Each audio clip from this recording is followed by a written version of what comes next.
நண்பர்கள் அனைவருக்கும் வணக்கம். இன்னைக்கு நம்ம இந்த வீடியோல கனரா வங்கியில் அக்கவுண்ட் உள்ளவர்களுக்கு மிக முக்கிய புதிய தகவல் வெளியாகி உள்ளது. ஸோ அதை பத்தி தான் இப்ப நம்ம பார்க்க போறோம். ஏடிஎம் மற்றும் பணம் செலுத்தும் இயந்திரங்கள் உங்கள் சேமிப்பு மற்றும் நடப்பு கணக்குகளில் இருந்து வசதியாகவும் எளிமையாகவும் நிதியை பெற உதவுகிறது.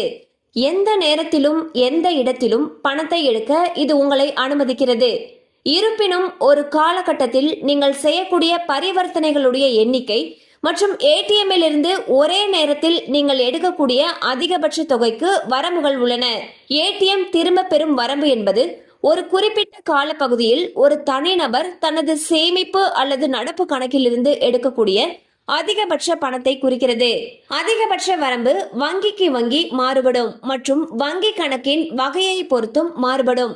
அந்த வகையில் கனரா வங்கி ஏடிஎம் கார்டுல இருந்து ஒரு நாளைக்கு எவ்வளவு பணம் எடுக்கலாம்ன்றதை இப்ப நம்ம பார்த்திடலாம். கனரா வங்கி கிளாசிக் ரூபே, விசா அல்லது standard master card, debit card இருந்தால் ஒரு நாளைக்கு அதிகபட்சமாக 75,000 ரூபாய் வரை பணம் எடுக்கலாம். பிளாட்டினம் அல்லது மாஸ்டர் கார்டு வணிக டெபிட் கார்டு உங்கள் கனரா வங்கி கணக்குடன் இணைக்கப்பட்டால் ஏடிஎம்மில் இருந்து ஒரு நாளைக்கு 1,00,000 ரூபாய் வரை எடுக்க வங்கி உங்களை அனுமதிக்கிறது. ஸோ பார்த்தீங்கன்னா கனரா பேங்க் ஏடிஎம் கார்டில் நிறைய வகைகள் இருக்கு.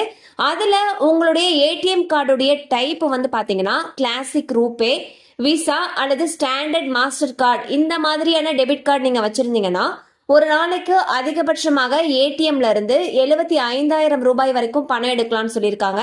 அதுவே உங்ககிட்ட பிளாட்டினம் அல்லது மாஸ்டர் கார்டு வணிக டெபிட் கார்டு இது வச்சிருக்கீங்க அப்படிங்கிற பட்சத்தில் ஒரு நாளைக்கு ஏடிஎம்ல இருந்து உங்களால 1,00,000 ரூபாய் வரைக்கும் பணம் எடுக்க முடியும். ஸோ உங்களுடைய கார்டு டைப் என்ன அப்படிங்கிறத நீங்க பாத்துக்கோங்க.